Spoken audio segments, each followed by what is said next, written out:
The rain hadn't stopped since the funeral. It came in long, thin needles that tapped against the kitchen window, as if to remind me I was still here, still breathing, still cursed with memory. Margaret always said Ashbourne rain was good for the lilies. She'd plant them right under that window every spring, sleeves rolled up to her elbows, humming some Chopin melody she never quite finished. Now, a week after laying her in the ground, the lilies were gone, choked by autumn rot. People came and went during those first few days, colleagues, neighbors, students who remembered her lectures on Victorian poetry. They filled the house with casseroles, pity, and the kind of smiles that tremble at the corners. When they left, the silence felt like a door closing. I tried reading, but the words wouldn't stay still. I tried sleeping, but the dreams were worse. Her voice calling from somewhere fog-thick and unreachable. It was on the 7th day that the letter arrived. Cream paper, no return address. My name written in a careful hand. Henry Clark. Inside, a single line and a signature. Please come to my office at your earliest convenience. Camille Rowan, attorney at law. I didn't know the name. Margaret had handled our finances, what little there were. We had a modest pension, a mortgage long paid, and a son who visited less and less as success found him. There was never talk of lawyers or estates. So the next morning, still in my morning suit, I drove through the drizzle into town. Camille Rowan's office sat above the old apothecary on Main Street, a building that smelled of linseed and damp wood. The secretary, a polite woman with gray hair and tired eyes, led me to a paneled room lined with books. A single window looked out onto the harbor, where fog hung like breath on glass. Camille herself stood behind a mahogany desk, hands clasped, her expression composed but kind. "Mr. Clark," she said softly, "I'm so sorry for your loss. Your wife spoke very fondly of you." "She didn't mention you," I said, taking the chair she offered. It wasn't meant as accusation, only confusion. "She wouldn't have," Camille replied. "Mrs. Clark was a private client. She asked that I handle certain matters after her passing. There are some things I must explain." From a drawer, she drew a thick folder bound with a red ribbon. The paper inside looked old, heavy, the kind used for signatures that change lives. She undid the ribbon carefully, as though unveiling a secret relic. "Mr. Clark," she began, "your wife's estate is valued at $46 million. For a moment, I thought I'd misheard her. The sound of the rain filled the pause between us. I almost laughed, but something in her eyes, steady, professional, unflinching, stopped me. 46 million. It wasn't just improbable, it was absurd. Margaret had been a literature teacher, for God's sake. She baked scones for bake sales. She scolded me for tipping too much at restaurants. "That can't be right," I said. "You must mean 4,000. Or 46,000 maybe." Camille smiled gently. "No, sir. I mean what I said." Behind me, the door creaked. I hadn't noticed Lucas enter. My son's reflection appeared faintly in the rain-streaked glass of the window, tall, sharp, immaculate as ever in his tailored coat. He didn't speak at first. He didn't need to. His jaw had that look I'd seen before, the one that said I knew it. "Dad," he said finally, stepping forward. "Let her finish." Camille continued, detailing investments, trusts, and offshore accounts that sounded like words from another language. Apparently, Margaret had held quiet stakes in publishing startups, online archives, digital restoration projects, the kind of ventures she used to read about at night while I drifted to sleep beside her. She'd turned her love for books into something vast and lucrative, and she had done it entirely alone. Lucas sat straighter with every figure mentioned. His hand rested on the arm of my chair, light but possessive. "We'll need to manage this carefully," he said smoothly. "Taxes, transfers, estate planning. I can take care of everything." Camille's expression didn't change, though I saw a flicker of disapproval in her eyes. "Mrs. Clark was very specific about her instructions," she said. "Certain assets are to be handled personally by Mr. Clark." Lucas gave a tight smile. "Of course. We'll handle it together." But I wasn't listening anymore. My thoughts had gone somewhere else, to Margaret's hands, thin and graceful, turning the pages of her notebooks, to her quiet laughter at the breakfast table, The one that came only when she was hiding something good. How long had she been keeping this secret? Why? And what could she have been planning that required so much money? Camille reached into a smaller envelope and slid it across the desk. Your wife left something for you, Mr. Clark.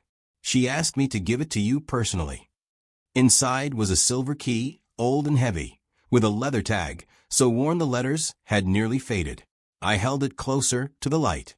The Halcyon. The Halcyon? I asked. What is that? Camille hesitated.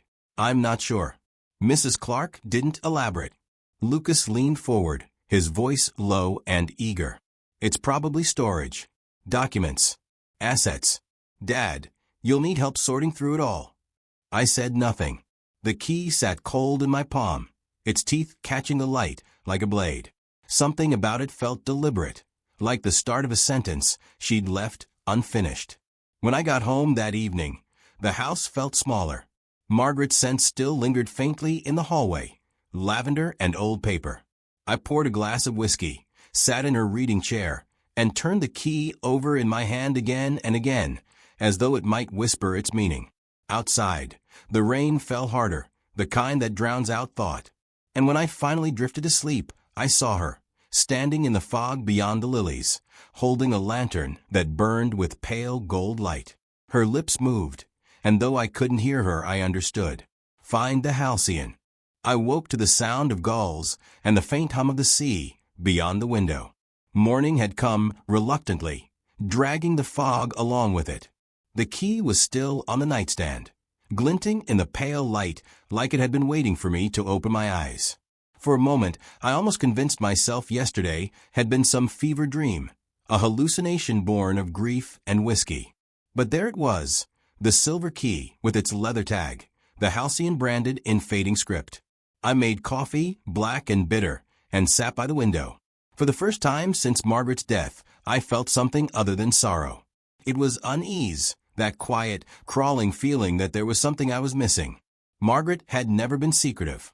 She was the kind of woman who left grocery lists annotated with page references from books she was reading. Every corner of our life had been shared, ordinary, transparent. So how did she die with $46 million to her name and a mystery engraved on a key?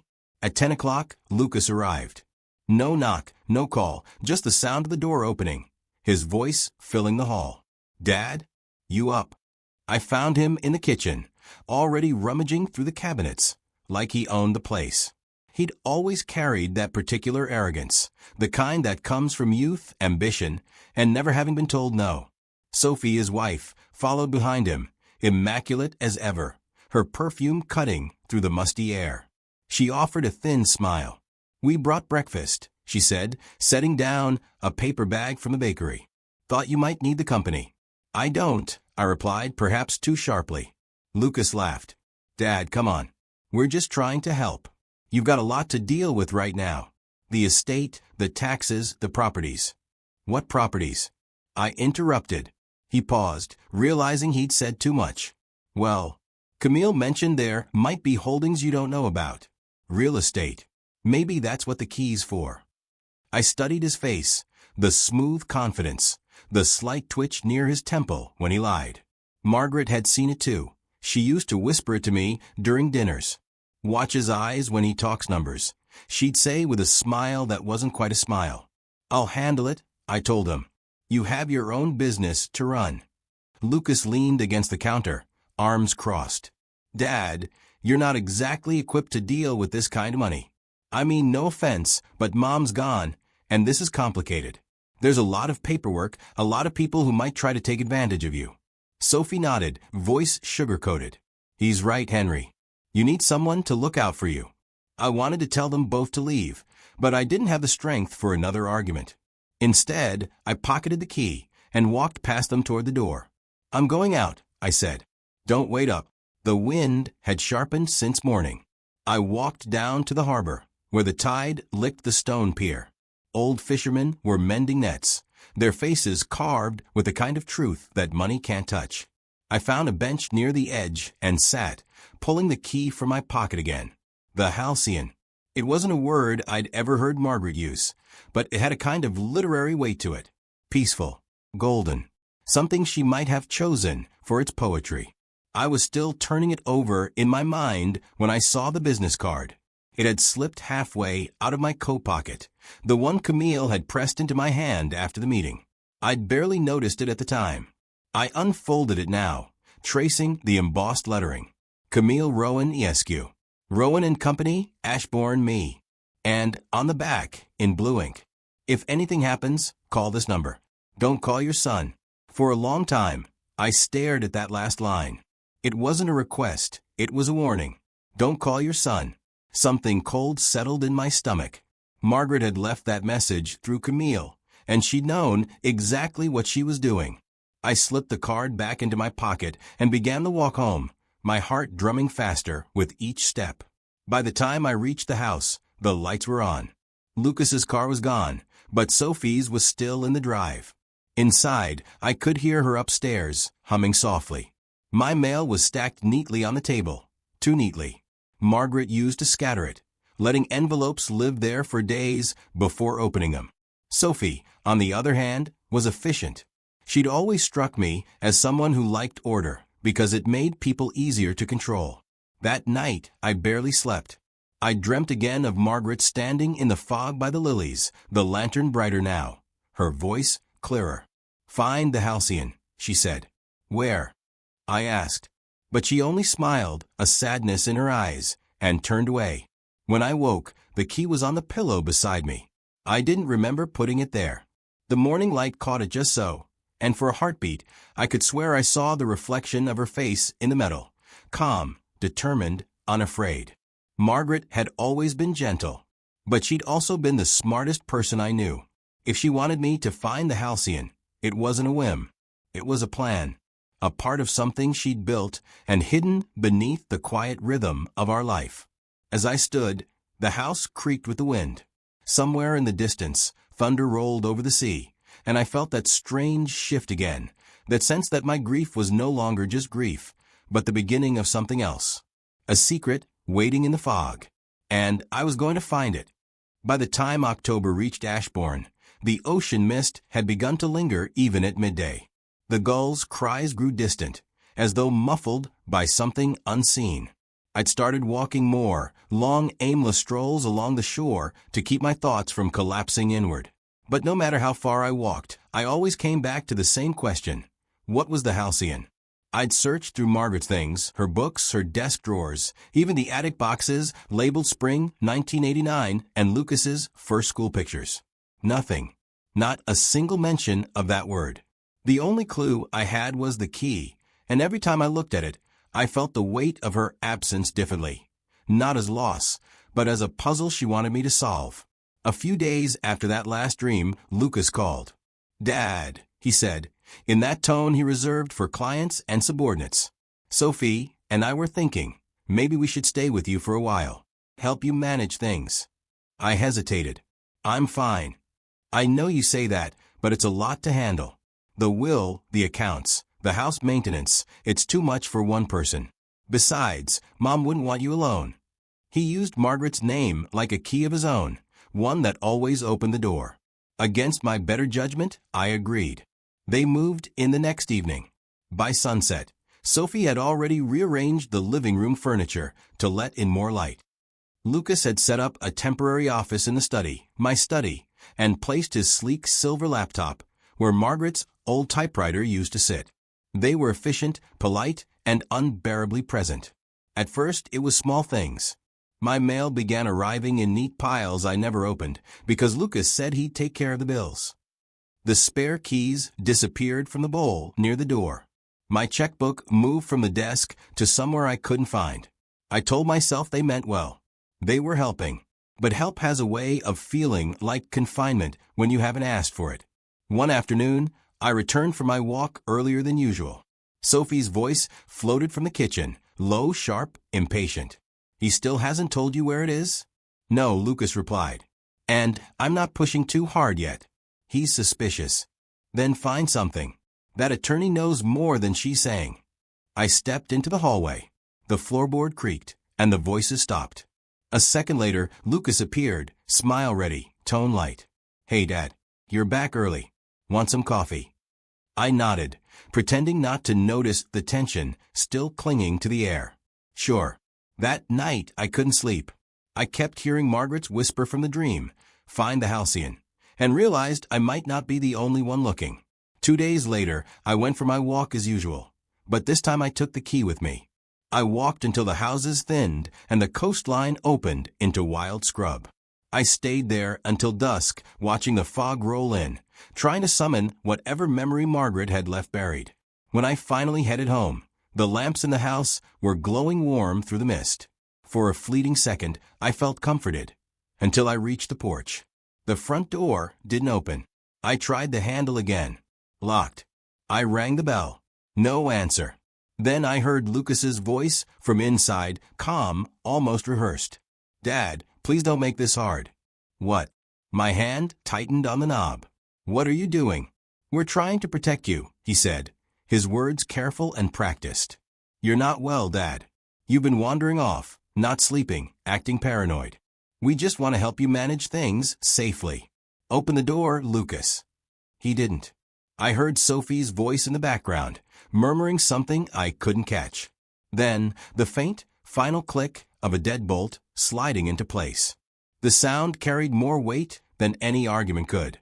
For a moment, I simply stood there, the cold fog brushing my face, the sea hissing behind me. My own house, our house, was no longer mine. The windows glowed faintly, shapes moving inside, silhouettes of people who'd claimed my life as if it were an inheritance. I knocked once more. "Lucas," I said quietly. "I'm your father." Silence. Then, faintly, "Good night, Dad." I stood there until the porch light went out. When I finally walked away, the night swallowed me whole. The fog had thickened into a living thing, pressing against my skin, damp and heavy. Every step back toward town felt like wading through water. I didn't know where I was going, only that I couldn't stay. By the time I reached the old bridge, the wind had risen, carrying the smell of salt and pine. I leaned against the rail and let the cold bite into me until the trembling stopped. Somewhere out there, beyond the black horizon, Margaret's secret was waiting. In my pocket, I still had Camille's card. I pulled it out and read her message again beneath the flickering lamplight. "If anything happens, call this number. Don't call your son." My hands were shaking as I dialed. A single ring. Then a voice, composed, low, and strangely reassuring. "Mr. Clark? My name is Eli Turner. Mrs. Clark made arrangements. I'm coming to get you." The line went dead. I stayed there on the bridge, the phone still warm in my hand, the wind howling through the iron beams. The fog shifted, and for a brief instant, I thought I saw her again.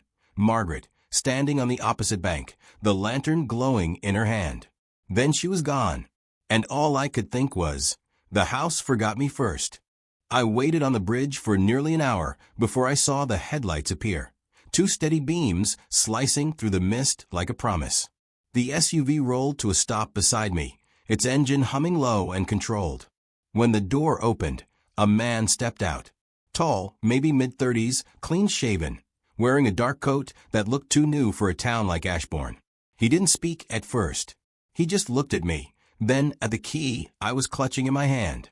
"Mr. Clark." His voice carried that even calm of someone used to tense situations. "I'm Eli Turner. Your wife made arrangements for me to find you if something like this happened." I studied him, unsure if I was looking at salvation or a new kind of trap. "You know about Margaret?" I asked. He nodded once. "Enough to help." She trusted me. That was a dangerous word, trusted. Margaret had trusted very few people in her life. For her to place her faith in a stranger meant there was something deeper at play, something she'd planned long before she died. I wasn't sure whether to be comforted or terrified by that. "Let's get you somewhere safe," Eli said quietly, glancing toward the dark shape of my house down the road. "You shouldn't go back there tonight." "I don't plan to," I muttered. "They've made that clear." We drove in silence at first. The fog pressed against the windshield, soft and endless, swallowing the edges of the road. Ashbourne slipped away behind us, its streetlights fading like old memories. I watched them disappear and realized I might never see that house again, the one where Margaret and I had built 40 years of life together, now occupied by strangers who carried our name. After a while, Eli spoke. "Your wife prepared for this, Mr. Clark. She knew there was a chance you'd be forced out. She left instructions and protection." Protection. I repeated, glancing at him. "For my own son?" He didn't answer immediately. Let's just say she understood human nature better than most, especially when money's involved. I leaned back, staring at the key in my hand. The leather tag was worn smooth from years of touch. I wondered how long she'd kept it, waiting for the right moment to give it to me, waiting for me to need it. "You said she made arrangements," I said finally. "What kind?" "You'll see," Eli replied. "But first, there's someone you need to talk to." He drove us out past the town limits, onto a narrow coastal road that wound between cliffs and forest. The rain began again, steady and rhythmic against the glass. After about 40 minutes, we pulled into a gravel lot beside a building I recognized only when I saw the brass plaque near the door. Rowan and Company, attorneys at law. Camille Rowan was waiting inside. The same oak-paneled room, the same faint scent of rain and dust. Only this time, there was no formality in her tone. She rose from her desk as we entered, her expression softening with something like relief. "Mr. Clark," she said, "I was worried you wouldn't call. You knew this would happen." I didn't mean it as accusation, but it came out that way. Camille sighed. "Your wife suspected it might. She was very precise in her planning. I was instructed not to interfere unless you contacted me directly. Lucas locked me out of my own home," I said, my voice unsteady. "He said he was protecting me." Camille exchanged a look with Eli, one that told me they'd both expected this. "Mrs. Clark was aware of certain financial discrepancies involving your son. She wanted to protect you and her estate from any potential misuse. Eli was hired as part of that protection." I felt something in my chest tighten. "You're saying she knew Lucas would do this?" Camille hesitated before answering. "She feared he might, yes. It was a strange kind of grief, realizing the person you loved had seen the storm coming and still walked straight into it. Margaret had always been gentle, but never naive. And yet she'd raised a son who could look his father in the eye and turn the lock." Camille handed me a sealed envelope. My name was written on it in Margaret's hand, that looping, deliberate script I'd watched for decades. The sight of it made my throat close. "She wanted you to have this when you left Ashbourne," Camille said.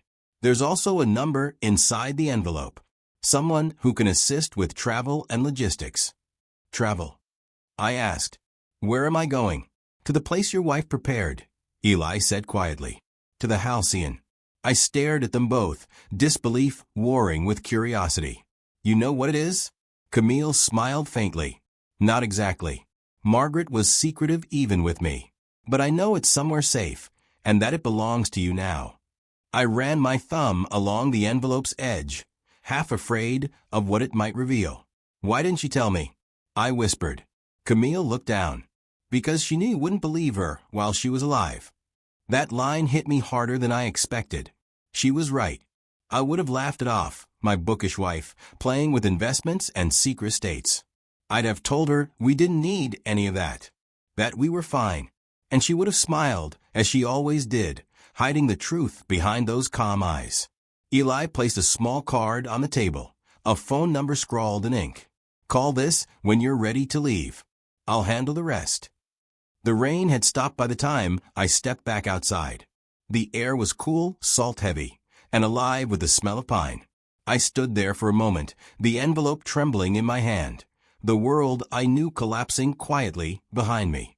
Margaret had left me money, yes, but she'd also left me a map written in riddles, a trail that began with a key and a warning. And now, a stranger with my wife's trust was asking me to follow it north. As we drove away from town, I looked back once more. The fog had swallowed Ashbourne completely. My old life, the one of routine breakfasts and shared silences, was gone. What remained was the road ahead, the sealed letter on my lap, and the faint echo of my wife's voice in the rain. "Find the Halcyon." The next morning began without a sunrise, just a slow, gray brightening that blurred the horizon into the sea. I barely slept. Every time I closed my eyes, I saw Margaret's handwriting on that envelope, her careful loops and deliberate pauses. When I finally opened it at dawn, I found two things inside, a short letter and a smaller envelope sealed with red wax. The seal bore a symbol, a circle crossed by a single line, like an old nautical mark. The letter was brief, her voice alive in every word. My dearest Henry, if you're reading this, it means the part of our son I prayed was not real has shown itself. But I was prepared. You must go to the Halcyon, our real home. The man who brings you there can be trusted. Follow him and do not look back. All my love, always, Margaret. I read it 3 times before I could breathe again. Our real home. That phrase hung in my mind like a riddle. Had she built a life beyond ours? A secret sanctuary she never spoke of? Or had she built it for us, anticipating the day when everything else would crumble? Eli arrived at noon, punctual as clockwork. He stood at the door with the same calm expression, a faint trace of sympathy in his eyes. "Are you ready?" he asked. I hesitated, glancing once around Camille's office, the shelves of old law books, the quiet ticking of a clock, the smell of rain-soaked wood. Everything about that place felt final, like the last page of a chapter already written. "Yes," I said. "Let's go." We drove north in silence for hours. The road unwound through pine forests and forgotten towns, the fog trailing behind us like a slow ghost. I tried asking questions, but Eli's answers were measured, never revealing more than necessary. "Who are you really?" I finally asked. He smiled slightly. "Someone your wife trusted. I handle transitions." Transitions. He didn't elaborate. By late afternoon, we reached a small private airfield outside Bangor. The runway stretched out like a strip of faded silver beneath the overcast sky. A twin-engine plane waited on the tarmac, its propellers idling softly. The pilot, a woman with weathered hands and sharp eyes, nodded at Eli but said nothing. "Where are we going?" I asked. "North," Eli said simply. "To Vermont." He helped me into the plane, then handed me the smaller envelope from Margaret's letter. It was heavier than I expected. When I broke the wax seal, I found a small wooden chest inside, barely the size of a book. The wood was dark, polished smooth by touch. A slip of paper rested on top, in Margaret's handwriting. "Open this only once you're in the air." The engines roared to life, and the plane began to roll. As the ground fell away, I felt a sudden lurch in my chest, part fear, part freedom. Ashbourne shrank beneath us, the coastline fading into gray mist. I realized, with quiet astonishment, that I felt no longing to look back. Once we were above the clouds, Eli nodded toward the chest. "Go ahead," he said. My fingers trembled as I lifted the lid. Inside lay a folded letter, thicker than the first, and several documents tied with a ribbon. The letter was addressed simply, "For Henry, when the time comes." I unfolded it carefully. "My love, I never lied to you. I simply waited for the right moment to tell you everything. When I began investing in small publishing ventures years ago, I did it to preserve what I believed in: knowledge, stories, the written word. But it became more than that. When digital archives started buying out the forgotten corners of literature, I bought into them. And they grew. Quietly, exponentially. What I didn't tell you is that Lucas knew. He found out years ago and began borrowing from the accounts. I covered it at first. I thought it was desperation, not greed. But when I saw the numbers again last year, I realized he had built his entire life on what wasn't his. I wanted to protect you, Henry. And the only way to do that was to move everything. Every dollar, every document, every memory, somewhere he couldn't touch. That place is the Halcyon. It is not just a home. It's everything we ever were, preserved and made unbreakable. When you arrive, you'll understand. Yours, always, M. When I finished reading, I couldn't speak. My eyes stung. For years, I'd thought of Margaret's quiet as softness, her silence as mere serenity. But now I saw what it truly was: calculation, courage, foresight. She had built an empire of peace beneath the surface of our modest life. Eli must have seen the shift in my expression. She loved you very much, he said gently. Everything she did was for this moment. The flight was smooth, the world below reduced to a vast quilt of snow-dusted forest and rivers of steel. I closed my eyes, clutching the letter, and felt the strange duality of grief and awe twined together inside me. Margaret hadn't just left me behind. She'd left me a mission. As the plane descended, the clouds parted just enough for me to see the landscape, an expanse of pine and lake, silver under the fading light. At its center, surrounded by woods and reflection, stood something astonishing, a structure of glass and stone, rising from the earth like a dream half remembered. The Halcyon, Eli said quietly. The wheels touched down on a narrow private runway that disappeared into the trees. When we stepped out, the air was sharp, pure, and filled with the scent of cold water. The silence was absolute. I turned toward the lake, the glass walls of the estate catching the dying light. For a moment, I could almost see her standing there, waiting, not the Margaret from her final days, frail and fading, but the one I'd met 40 years ago. The road to Halcyon wound through dense forest, smiling like the kind that seems to hold its breath. Pine needles carpeted the path in silence, muffling the sound of the tires as Eli drove. The sky was a bruised gray, and the lake beside us shimmered like liquid glass. I couldn't help but feel that Margaret had chosen this place precisely for its stillness, a sanctuary far removed from the noise of the world and from the reach of our sun.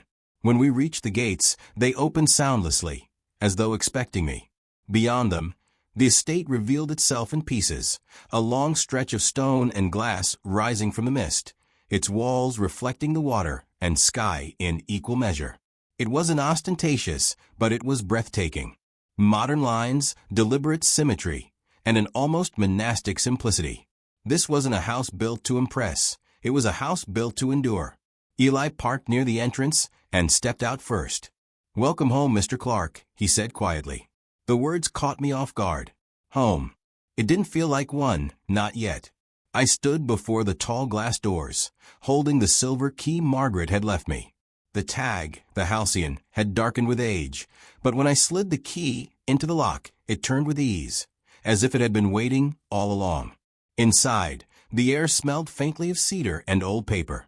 Lights flickered on automatically, revealing wide hallways and rooms that seemed to breathe light.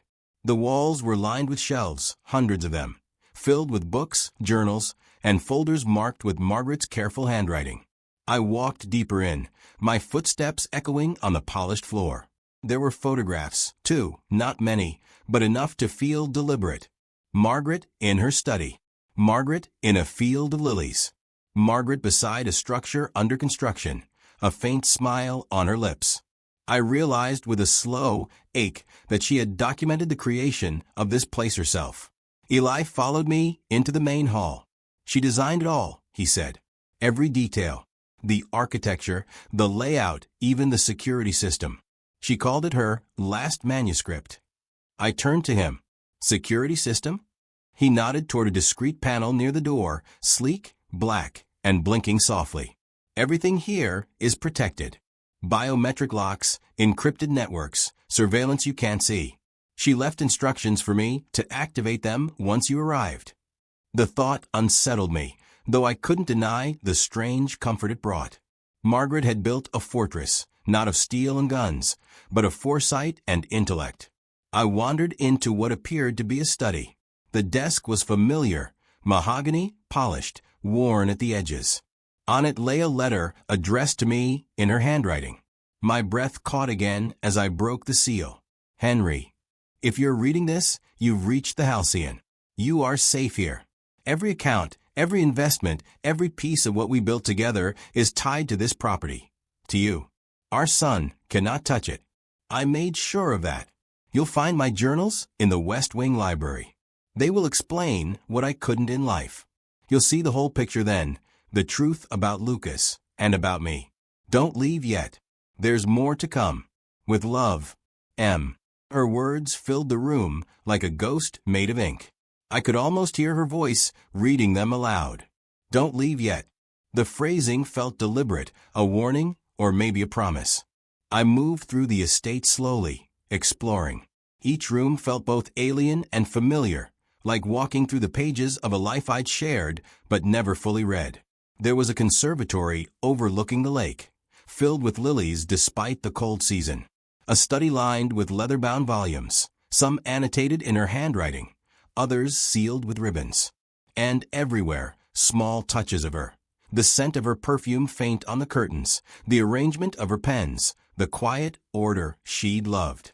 Eli stood by the window, watching me absorb it all. "Your wife was meticulous," he said.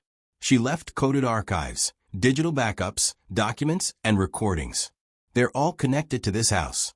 "Recordings?" I asked. He nodded. "Instructions, messages, even financial logs. She wanted transparency. Everything she owned leads back here." I sank into a nearby chair, suddenly exhausted. "Why didn't she tell me any of this while she was alive?" "Maybe she knew you'd try to stop her," Eli said gently. "Maybe she needed you to see it like this, not as her husband, but as her heir." That word, heir, felt foreign on my tongue. I wasn't the kind of man who inherited empires. I was a retired professor, a widower who misplaced his reading glasses twice a day. And yet, here I was, sitting inside a hidden estate my wife had built in secret, holding the key to a fortune she'd woven from silence. As the sun began to set, the glass walls glowed with gold. The lake mirrored the light, turning everything to amber. For the first time in weeks, I felt something close to calm. But beneath it, another feeling stirred, something sharp and restless. Margaret had left me this place for a reason. And if her last words were true, I hadn't yet seen the whole of it. I looked to Eli, who stood silently at the doorway. "There's more, isn't there?" He met my gaze evenly. "Yes," he said. "And tomorrow we'll begin finding it." That night, I slept in a room overlooking the lake. The water was still as glass, the reflection of the stars unbroken. Before I drifted into sleep, I thought I heard the faint sound of piano music echoing through the halls. Margaret's favorite nocturne, played softly by no one. I wasn't afraid. For the first time since she died, I felt she was near, not as a memory, but as a presence woven into the walls around me.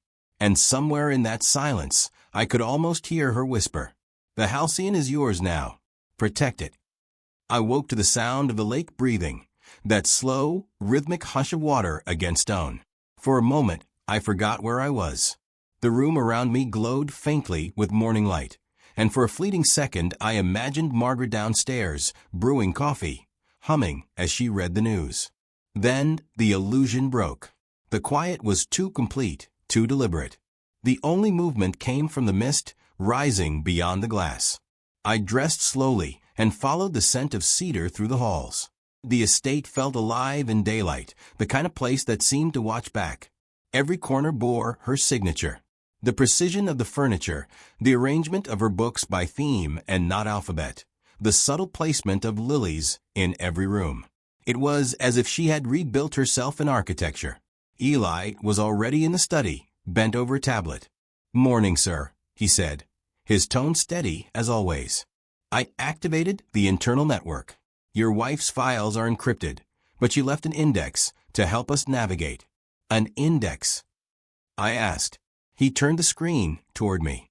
Lines of text appeared, file names, dates, keywords. It looked more like the structure of a library than a computer drive.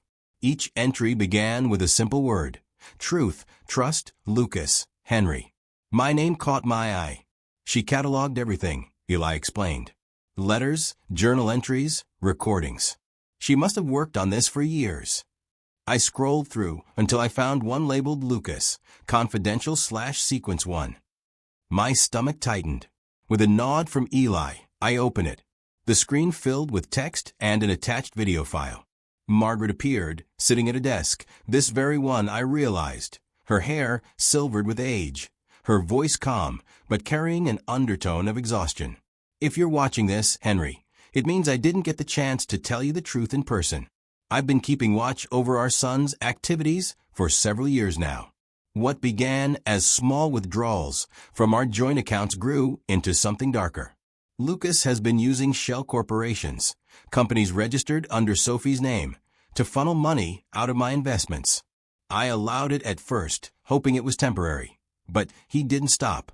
I've traced his dealings through a firm in New York, Frostwell Analytics. It's a front for laundering digital assets. I've collected proof.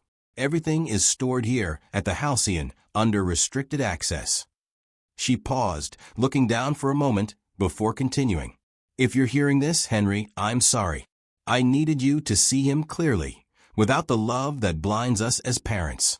When the time comes, the Halcyon Trust will revert to your control. Every asset, every account, every deed. I've made sure he can't claim a cent. He will come for you, let him. This time, you'll have the truth. The video ended. For a long while, I couldn't speak. The still image of her face lingered on the screen, calm, resolute, and heartbreakingly certain. Margaret had played a long game, one that spanned years of silence.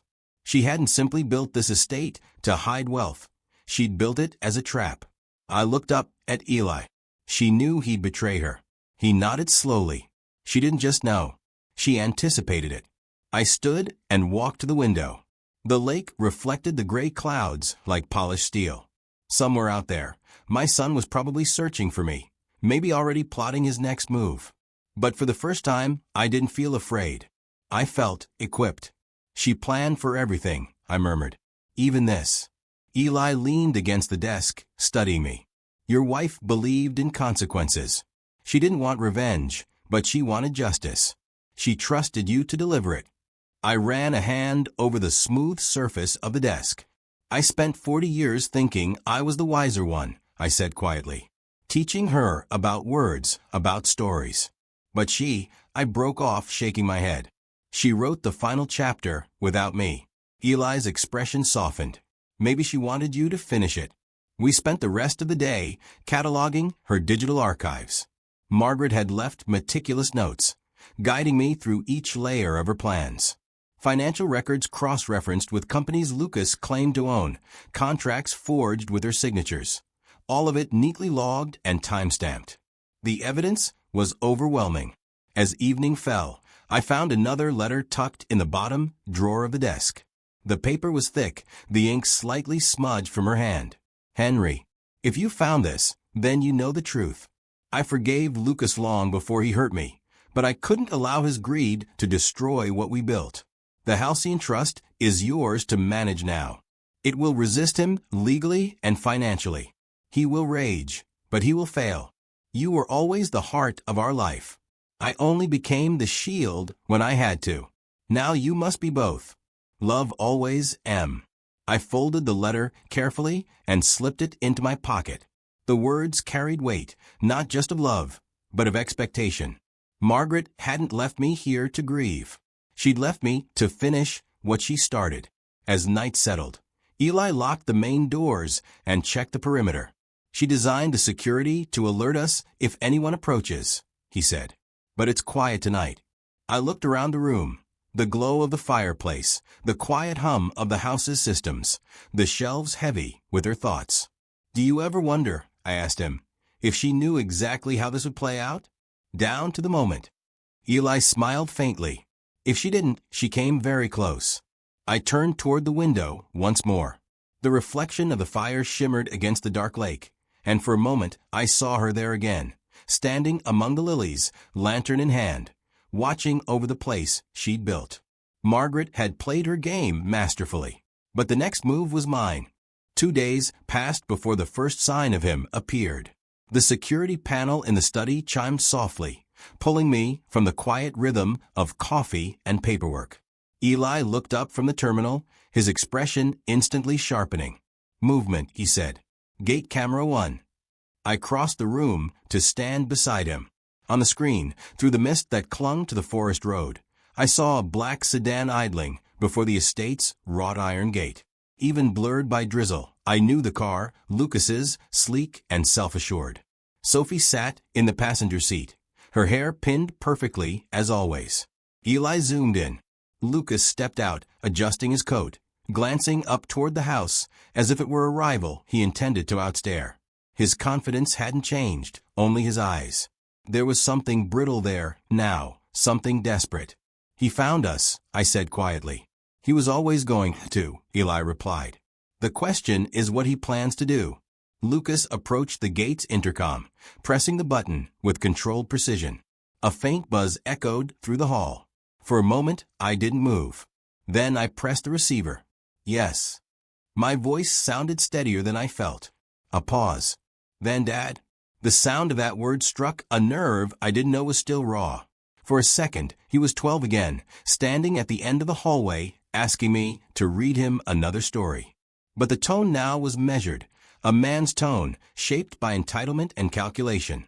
Hello, Lucas, I said. You've come a long way. Dad, please. Can we talk? You just left. No calls, no messages. You disappeared. I had reason to, I said. I was locked out of my home. He flinched slightly, though he tried to hide it. That was a misunderstanding. We were worried about you. You've been confused since Mom passed. Don't, I said, cutting him off. Don't use her as your excuse. He blinked, startled by the firmness in my voice. I just want to talk, he repeated, face to face. Eli stood beside me, silent but watchful. Your call, he murmured. I pressed the button again. No, Lucas. We'll talk like this for now. Sophie leaned across him, her voice smooth and rehearsed. Henry, we only want to make sure you're safe. Lucas is devastated. He's been trying to reach you. Funny, I said. That's not what his lawyers tried to do last week. That hit them both. Lucas's mouth tightened. You've been talking to Camille, he said. Yes, I answered. And to Margaret. He frowned, confused. She's gone, Dad. Not from here, I said quietly. She left more behind than you realize. He stepped closer to the gate, the mist curling around him like smoke. What are you talking about? I let the silence hang for a moment before answering. The halcyon Lucas. Does that name mean anything to you? His expression faltered, just slightly, but enough. Sophie's hand tightened on his arm. They knew. Or, at least they suspected.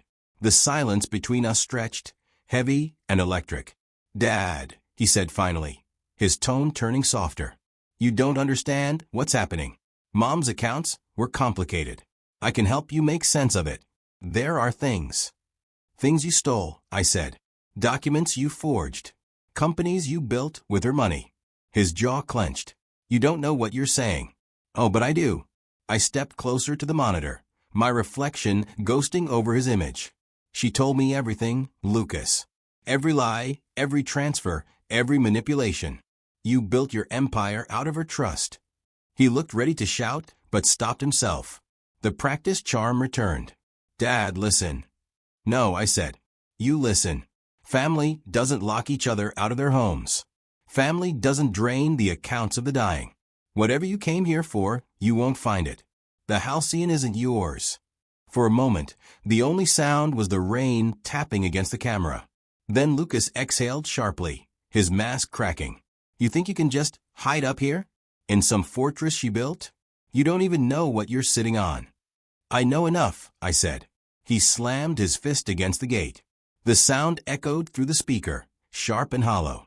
Sophie flinched, whispering something to him. But he shook her off. You're making a mistake, old man, he said. You can't keep this from me. I already have. His eyes burned through the camera lens. Fury and fear tangled in equal measure. Then, without another word, he turned and stalked back to the car. The engine started, tires spitting gravel as they reversed down the narrow road and disappeared into the trees. The gate stayed closed. The fog swallowed the sound. Eli exhaled softly. That went better than it could have. He'll be back, I said. He always comes back. I stood by the window long after the car was gone, staring at the empty road. My heart was beating too fast, but beneath the adrenaline was something colder, steadier. Resolve. Margaret had known this confrontation would come. She'd left me everything I needed to face it. When night fell, I poured a glass of scotch and sat in her old chair by the fire. The flames reflected on the glass walls, dancing across the books she'd loved. The house hummed faintly with the sound of wind outside. Eli checked the security feed one last time before turning in. You handled that well, he said. I just told the truth, I replied. He paused at the door. The truth can be a weapon, Mr. Clark. Your wife understood that. When I was alone again, I looked out at the lake. The reflection of the house shimmered across the surface, a beacon in the dark. I felt her presence everywhere, as if she were still orchestrating this from beyond. And maybe she was. Because in that moment, I realized the Halcyon wasn't just her legacy. It was her final test. To see if I could defend what she'd built. To see if I could finish what she'd started. Outside, the mist thickened again, curling around the gates where my son had stood hours earlier. And for the first time, I wasn't afraid of him. It began with whispers, a few online posts, a stray headline, a quote taken out of context. At first, I ignored them. I had no interest in the world beyond the gates of Halcyon. But Eli was the one who brought me the newspaper, his jaw tight as he placed it on the breakfast table. Across the front page, in bold letters, was my name. Retired professor declared unfit. Son fights for justice. Beneath it, a photo of Lucas standing beside Sophie, his hand resting on her shoulder like a rehearsed gesture of grief. He looked polished, measured, even sympathetic. The caption read, Lucas Clark alleges that his elderly father has fallen under the influence of outside parties following his wife's death and is being manipulated into relinquishing the family estate. I felt my throat tighten. Manipulated, I murmured. That's the word he chose. Eli folded his arms. He's trying to build a narrative before we do. The article was worse than I expected. Carefully crafted half-truths designed to sound like concern. Lucas spoke of my mental fragility after losing Margaret, of strangers isolating me from my family. Sophie added color with soft-spoken interviews. We just want him home, where he's safe. He's been through so much. It was masterful. He'd weaponized pity. He's setting the stage for a legal move, Eli said. If he can convince the public you're unstable, he'll have grounds to challenge the trust. I stared out the window. The lake outside was still, but the reflection of the clouds churned like smoke. He's good at pretending, I said quietly. He's always been good at that. By evening, the story had spread. News channels ran clips of Lucas giving measured statements outside his office. Commentators debated inheritance law, mental health, morality. The Halcyon, once a secret, was now a myth made visible, the mysterious northern estate his mother had supposedly hidden from him. Every word was calculated to make him look like a wrong son, and me a confused old man. Camille called that night. Her voice was brisk but tinged with anger. He's playing dirty, she said. But Margaret anticipated this. I have what we need to respond. What do you mean? I asked.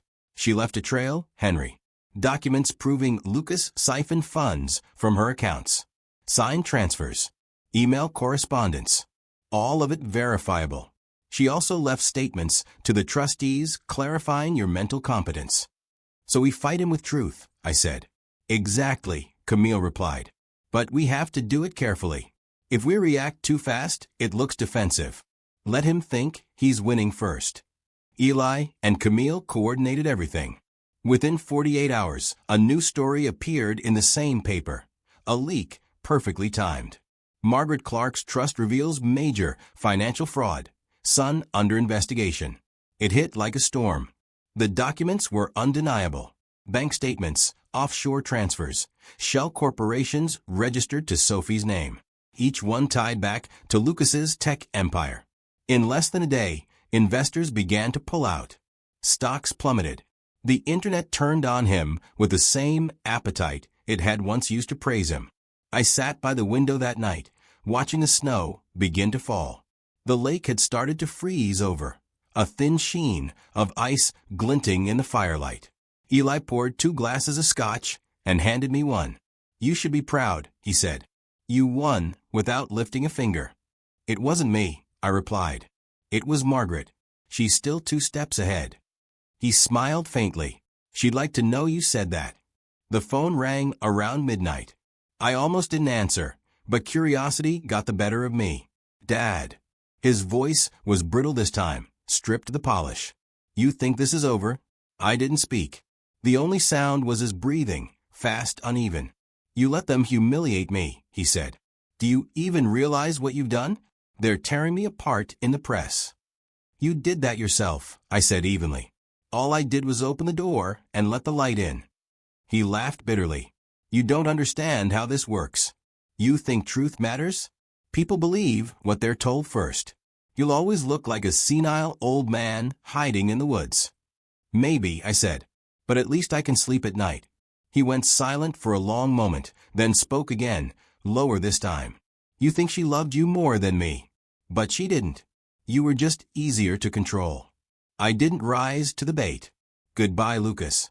Before he could respond, I hung up. The dial tone hummed for a few seconds, then faded into the sound of the wind outside. I sat there a long while, staring into the fire. There was no triumph in me, only a hollow ache. I had defended the truth, yes, but against my own son. That kind of victory felt more like mourning. When Eli returned from checking the perimeter, I asked him, "Do you think he'll try again?" He nodded. Men like your son don't stop when they lose money. They stop when they lose control. And he's losing both. The snow deepened through the night. By dawn, the estate was blanketed in white. The halcyon stood quiet, its reflection frozen into the lake like something eternal. I felt Margaret everywhere, not just a memory, but in the precision of the world she left behind. Every piece of this had been planned, not for vengeance, but for justice. As I poured another cup of coffee, I caught my reflection in the window, older, harder, but no longer broken. Margaret had built a fortress of truth.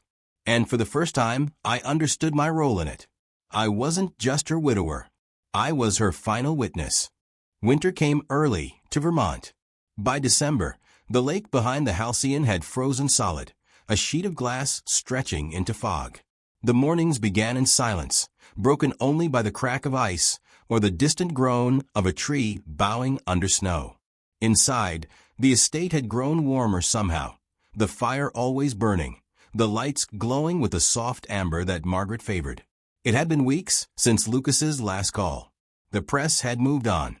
His companies had begun to crumble, one after another, their debts and deceptions unraveling in public view. Camille kept me updated through careful summaries, though she spared me the worst details.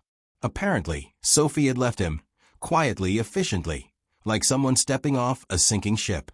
He'll vanish for a while, she said on her last call. When men like Lucas lose power, they don't repent. They retreat. But he can't touch you anymore, Henry. The law's on your side now. So is the truth. That night, I walked the halls of the halcyon alone. The snow outside glowed blue in the moonlight, and for the first time, I realized how vast the house truly was. Margaret had designed it like a cathedral of thought, glass walls to catch the light, wood floors to echo footsteps, long corridors that gave you time to think before turning. She always believed architecture could shape the soul. Standing there, I began to believe her. In the study, her letters were stacked neatly on the desk, each one catalogued in my handwriting now. I'd read them all, every confession, every careful plan, every message of love disguised as instruction. But one envelope remained sealed. It was marked only with a date, open when you're ready. For weeks, I hadn't been. But that night, with a storm whispering at the glass, I finally was. I broke the seal with trembling hands. Inside was a letter and a single photograph, us, taken the summer before she died. She was wearing that wide straw hat she loved, her eyes bright despite the illness already creeping in. On the back of the photo, she'd written, "We were happiest in the light." I unfolded the letter. "My dearest Henry, if you've come this far, then everything I hoped for has happened. Not the pain, not the betrayal, but the truth. I know you must feel torn between pride and grief. So do I. But I need you to understand something. The halcyon was never built as a refuge from our son. It was built as a promise to you. You spent your life teaching others how to find meaning in stories. I built this so you could find meaning in ours. I wanted you to see that even the quietest life, the dinners, the shared mornings, the unspoken sacrifices, could lead to something vast and enduring. This place is not my legacy. It's our love turned to stone and glass, so it can't be forgotten. When you look at the lake, think of it not as a barrier, but as a mirror. It holds everything we were and everything still left for you to be. Protect it, not because it's valuable, but because it's true. With all my heart, always, M. By the time I finished reading, the fire had burned low. The light flickered against the glass walls, and I caught my reflection, older, thinner, but still standing. I whispered her name, and the word didn't echo. It simply stayed there, suspended in the warmth. Eli found me an hour later, still at the desk. "You should rest," he said softly. "It's late." "I'm fine," I said. "Just thinking." He nodded toward the letter. "Was that the last of them?" "Yes," I said. "The last, and somehow the first." He smiled faintly, understanding more than I said. "Then it's over." "Maybe," I murmured. "Or maybe it's just beginning." The days that followed were quiet. The world outside seemed to move on, new scandals, new stories, new names in the papers. Lucas's voice faded from the airwaves, replaced by silence. Camille confirmed that the court had ruled in my favor. The Halcyon Trust stood intact, its assets frozen beyond his reach. I should have felt victorious, but the emotion that filled me was gentler than triumph, something closer to peace. One evening, I stood at the edge of the frozen lake as the sun sank behind the pines. The sky was streaked with gold and violet, the kind of light Margaret always loved. The snow underfoot glowed faintly, and for a moment, the entire world seemed made of her colors. Eli joined me quietly. "It's beautiful here," he said. She must have known this would be the view. "She knew everything," I replied. "Even this moment." We stood in silence.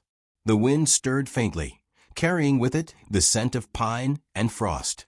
Somewhere deep inside me, I felt something settle, the end of a long ache.